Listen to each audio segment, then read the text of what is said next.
इसके अलावा जो बड़े शेयर्स और शेयर्स हैं उसमें Oracle finance, energy solutions, Hindustan zinc, Hind petro, ये कुछ एक और शेयर्स हैं जो बड़े गैप के साथ खुलेंगे। जोमेटो की आज भी पिटाई होगी, शुरुआत में 3% तो वो नीचे खुल रहा है। खैर, मार्केट की ओपनिंग इस समय आप अपनी स्क्रीन पर देख पा रहे हैं। 6 सेकंड के बाद बेल रिंग होना शुरू हो जाएगी और उसके बाद फिर आपको टिक्स आना शुरू हो जाएंगे। इनफैक्ट अब पहला टिक आ भी गया है। अब करीब 70 पॉइंट ऊपर अभी भी निफ्टी है। बैंक निफ्टी ने जो बढ़त थी 150 पॉइंट के आसपास की बनाई, वो अब आधी कर दी है। इंडिया विक्स स्लाइटली टूटा है, बट थोड़ा वेट करना है। इंडिया विक्स का अभी भी 17 के आसपास रोवर कर रहा है, घूम रहा है, थोड़ा कम होना चाहिए। इंडिया विक्स जैसे कम होगा ना, ट्रस्ट में आप मार्केट के अंदर अपने बॉटम्स को ढूंढने का प्रयास आप भी शुरू कर देना और छोटा मोटा इंट्राडे स्विंग का भी इस्तेमाल करना, ठीक है। तो ये आप ज़रूर ध्यान रखना। ये जो 17 का विक्स है ये बस थोड़ा गिरना चाहिए। देखो, बैंक निफ्टी वापस से 100 पॉइंट के ऊपर आ गया है, एक्सट्रीम वॉलेटाइल है, जल्दी जल्दी कोई पोजीशंस लेना नहीं, थोड़ा चेक एंड बैलेंस कर लेना। इसलिए देखो, आप ऑप्शंस के अंदर भी कोई बहुत मेजर मूवमेंट नहीं आ रहा, ना तो कॉल टूट रही है ना ही पुट टूट रही है, क्योंकि अभी वो डायरेक्शन नहीं मिल रही। जब स्ट्रॉन्ग डायरेक्शन मिलेगी उसके बाद मार्केट आपको अच्छा मूव करता हुआ दिखेगा। बट एनी हाउ, पहले कुछ बड़े शेयर्स ले आइए स्क्रीन पर जो आप दिखाई रहे हैं। TCS, Infosys, Reliance industries, HUL, L&T, HDFC bank, ये कुछ एक शेयर्स हैं जो आपको स्ट्रेंथ में दिख रहे होंगे। इसमें से कोई भी शेयर ऐसा नहीं है जो इस समय थोड़ा खराब आपको दिखे। ज़्यादातर शेयर इस समय थोड़े ठीक हैं और मैं उम्मीद करता हूँ कि खराब नहीं भी होंगे। फिलहाल बैंक निफ्टी अपनी बढ़त को धीरे धीरे खो रहा है। HDFC के अंदर बढ़त तो है बट उतनी नहीं है, अभी 6 पॉइंट की है। देखते हैं अभी क्या होता है। रिलायंस इंडस्ट्रीज वापस से लाल निशान में अब आ गया है। थोड़ा रुकिए, मैं बार बार इस लेवल को बोल के आपको भी ज़रा उत्तेजित नहीं करना चाहता, इसलिए थोड़ा रुकिए।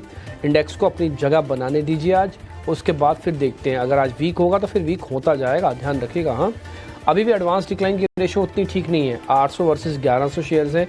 कल भी हम खराब रेशो के साथ ही गए थे, इसलिए ऑप्शंस के अंदर कोई बड़ा मूवमेंट अभी भी आपको नहीं आ रहा है, क्योंकि अभी डायरेक्शनलेस मार्केट थोड़ा आपको बनता हुआ दिख रहा है। अब आ जाते हैं कुछ मिड कैप और कैटेगरी के शेयर्स के अंदर। वहाँ पे क्या हो रहा है। बॉम्बे बर्मा आज करीब 3% ऊपर है, BBTC के नाम से होगा शेयर, जरा दिखाइएगा। इसके अलावा ओरेकल फाइनेंस करीब 2.5% ऊपर, यूनाइटेड स्पिरिट्स 2% ऊपर, इंडिगो भी आज ऊपर आया 1 से 1.5%। ये कुछ एक शेयर्स हैं जिन्होंने शुरुआत में 1% से ज़्यादा की बढ़त अपने यहाँ पे बनाई हुई है। अब आते हैं वीक काउंटर्स पे, इसी कैटेगरी में ही। इंडिया मार्ट 9% नीचे, ICICI प्रूडेंशियल 5% नीचे, ओबेरॉय रियल्टी 3% नीचे, और अभी भी आप देखेंगे तो जोमेटो के अंदर भी करीब 3% तक की गिरावट अभी आपको स्क्रीन पर दिखेगी। कहने का मेरे मतलब है कि प्रेशर पूरी तरह से है। एडवांस डिक्लाइन की रेशो बताने के लिए सफिशिएंट है कि प्रेशर अभी भी काफ़ी ज़्यादा है। अब मैं कुछ नेक्स्ट 50 वाले शेयर्स आपको बता देता हूँ, जहाँ पे जैसे बजाज होल्डिंग्स हैं, वो करीब आज ऊपर है 1 से 1.5%। हाँ, इसके अलावा जो आज कमज़ोर मेरे को दिख रहा है, डिक्सन तो खैर दिख ही रहा है, वो तो सेकंड डे है जब वीक हो रहा है 2.5% नीचे। टाटा टेक्नोलॉजी के नाम से जुड़ा हुआ एक शेयर है, वो भी करीब 2% नीचे है। ये हीट मैप आपकी स्क्रीन पर है। अगर आप हीट मैप देख रहे हैं तो आप यहाँ पे साफ साफ देखेंगे कि निफ्टी बैंक के अंदर HDFC और ICICI बैंक के अंदर हल्की बढ़त है, कोटक के अंदर बढ़त है, एक्सिस के अंदर बढ़त है। उम्मीद करता हूँ कि चारों शेयर बड़ी अच्छी वेटेज रखते हैं, ये ना गिरे और थोड़ी थोड़ी और स्ट्रेंथ लेके आएँ। इन्हीं की वजह से हम ऊपर आ सकते हैं। और भी कुछ हीट मैप आपकी स्क्रीन पर आएंगे, आप उसको देख सकते हैं। जैसे फार्मास्यूटिकल्स का इंडेक्स है, इसमें डॉक्टर रेड्डीज़ है, सन फार्मा है, ये कुछ एक और शेयर्स हैं जो आपको बढ़ते हुए दिख रहे हैं। इप्का लैब भी इंटरेस्टिंग शेयर्स है, आप इसको भी नज़रअंदाज ना कीजिएगा। हीट मैप में FMCG भी आ रहा है, सबसे ऊपर तो आपको यूनाइटेड स्पिरिट्स ही दिखेगा। और मैंने कल भी आपको UBL और USL दोनों के बारे में बताया था कि अच्छे चल सकते हैं। इमामी, मैरिको जैसे शेयर्स भी एक्टिव हुए हैं, डाबर भी एक्टिव हुआ है। और मेरा निजी तौर पर, हाँ पर्सनल मेरा मानना है कि इस बार के बजट के अंदर कंजम्पशन की थीम सबसे ज़्यादा हैवी थीम रहने वाली है कि इसको लेकर सरकार का स्टांस क्या है। निफ्टी रियल एस्टेट के अंदर सेलेक्टिव होने की ज़रूरत है, आप अपनी स्क्रीन पर देख ही रहे हैं। मेटल्स के अंदर भी जल्दबाजी ना कीजिएगा, जब तक टैरिफ को लेकर और थोड़ी क्लैरिटी नहीं आ जाती है। 5-7 मिनट बाद ही, 5-7 दिन बाद ही आप मेटल्स पे कोई बड़ी पोजीशंस लेना। हाँ, अगर लेना हो तो छुटपुट लेना, और वो भी ऐसे लेना कि जिसका डोमेस्टिक और ग्लोबल एक्सपोजर बराबर बराबर चलता हो। एक्सट्रीम ग्लोबल एक्सपोजर वाली कंपनीज को मत पकड़ना। ये कुछ एक ऑटो के स्टॉक्स हैं, मारुति, अशोक लीलैंड, हीरो मोटोकॉर्प जैसे शेयर्स आपको स्क्रीन पर तेज दिख रहे होंगे। सिर्फ मैं इसमें यही बात कहना चाहता हूँ आपसे कि आप बड़े शेयरों का ही मौका लें। अभी पक्के शेयर सिर्फ बड़े शेयर्स हैं, वो आपको अच्छे रेट पे मिल जाएंगे, तो क्यों आप अभी छोटे शेयर्स पे जाना चाहते हो? बोले जी रिटर्न अच्छा मिलेगा। किसने कहा है कि बाजार यहाँ से बिल्कुल ठीक होने जा रहा है, रिटर्न अच्छा मिलेगा? और अगर यहाँ से और नीचे चलेंगे तो रिटर्न और भी बुरा मिलेगा। तो इसलिए अभी अगर आप एकोमुलेट भी कर रहे हैं ना, तो पहले अच्छे शेयर्स को एकोमुलेशन करो।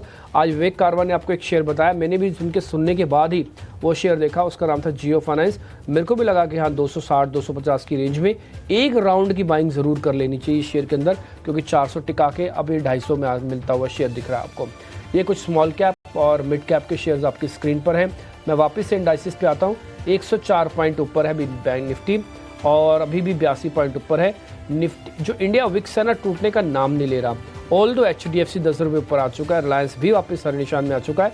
इंडिया विक्स थोड़ा तोड़ो, इंडिया विक्स जब तक नहीं टूटेगा थोड़ा सा मार्केट का तेज मोमेंटम नहीं बनेगा, बन जाएगा but Tej momentum sharp recovery के लिए इंडिया विक्स का थोड़ा सा कूल ऑफ होना ज़रूरी है। कम से कम 16 आ जाए तो आप देखेंगे मज़ा आएगा आपको। अब मेरे दोनों सहयोगी मार्केट के मेहमानों से कनेक्ट करके आपके सामने शेयर्स लेके आ रहे हैं।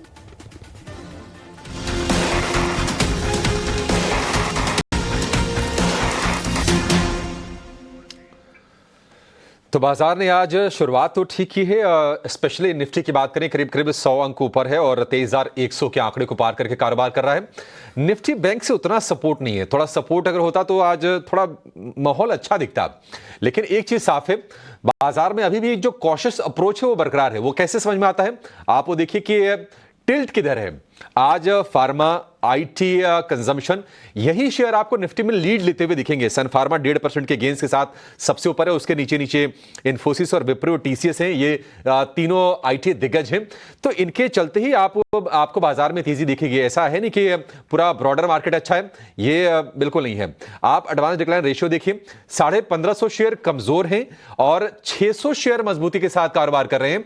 यानी कि हर एक बढ़ने वाले शेयर के मुकाबले 2 से 3 गिरने वाले शेयर बाजार में इस वक्त हैं। लेकिन जहां पर तेजी है उन पर जरा फोकस करते हैं और अपने एक्सपर्ट्स ये समझते हैं कि आज ओपनिंग ट्रेड में आपके लिए मौके कहां पर बन रहे हैं। ध्वनि हमारे साथ हैं। ध्वनि, बहुत शुक्रिया आपका समय देने के लिए, स्वागत है। बताइए आपने क्या स्पॉट किया ओपनिंग के लिए?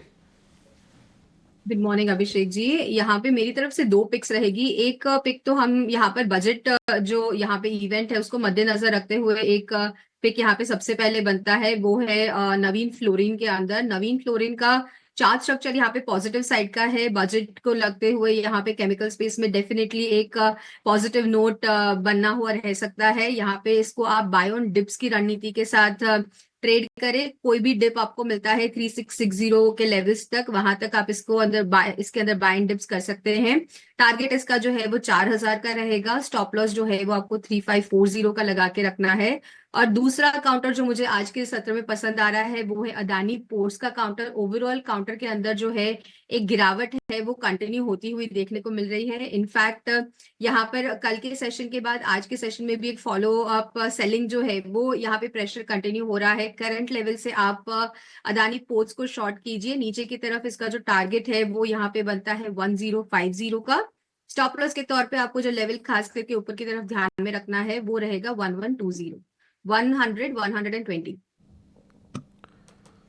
ठीक है, 1120 ये स्टॉप लॉस होगा और 1050 का आपके लिए टारगेट बनेगा। अडानी पोर्ट्स में शॉर्ट करने की रिकमेंडेशन है और नवीन फ्लोरिन को बाय करना है।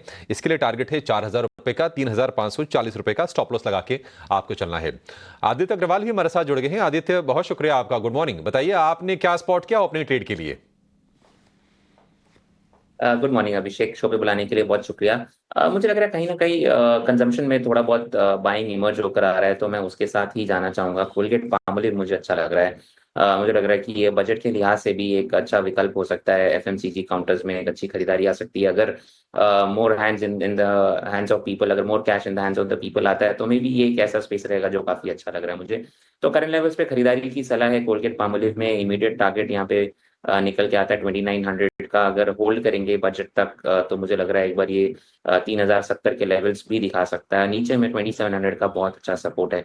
तो 2700 के स्टॉप लॉस के साथ स्टॉक में फ्रेश बाइंग करना चाहिए। टारगेट 2900 से 3070 का रहेगा। दूसरा एक बैंकिंग खेमा बहुत ही वीक लग रहा है अभिषेक। मुझे लग रहा है कि यहाँ पे सेलिंग प्रेशर शायद और गहरा सकता है। तो आईसीआईसीआई बैंक मुझे लग रहा है और वीक है यहाँ पे, उसमें शॉर्टिंग अपॉर्चुनिटीज है, तो करंट लेवल्स पे शॉर्ट कर सकते हैं। नीचे की तरफ टारगेट यहाँ पे 1150 का आएगा, ऊपर स्टॉप लॉस हमको लगाना है 1210। ठीक है, 1150 के टारगेट, 1210 का स्टॉप लॉस आपके लिए। आईसीआईसीआई बैंक को शॉर्ट करने की सलाह। आईसीआईसीआई बैंक में कल हमने काफी तेज गिरावट देखी थी। इनफैक्ट निफ्टी बैंक पर जो दबाव बनाने वाले जो दो शेयर थे वो आईसीआईसीआई बैंक और एसबीआई के ही थे, जो पॉइंट वाइज सबसे ज्यादा कंट्रीब्यूट कर रहे थे। तो आज की तेजी पर आपको ट्रस्ट नहीं करना है, अभी भी स्ट्रक्चर वीक है और नीचे जा सकता है ये शेयर। 1150 रुपए के टारगेट, और कोलगेट को बाय करने के रिकमेंडेशन 3000 रुपए के ऊपर के टारगेट्स हैं आदित्य की तरफ से। 2900 पहला पड़ा होगा, 2700 रुपए का आपको स्टॉप लॉस लगा के चलना है।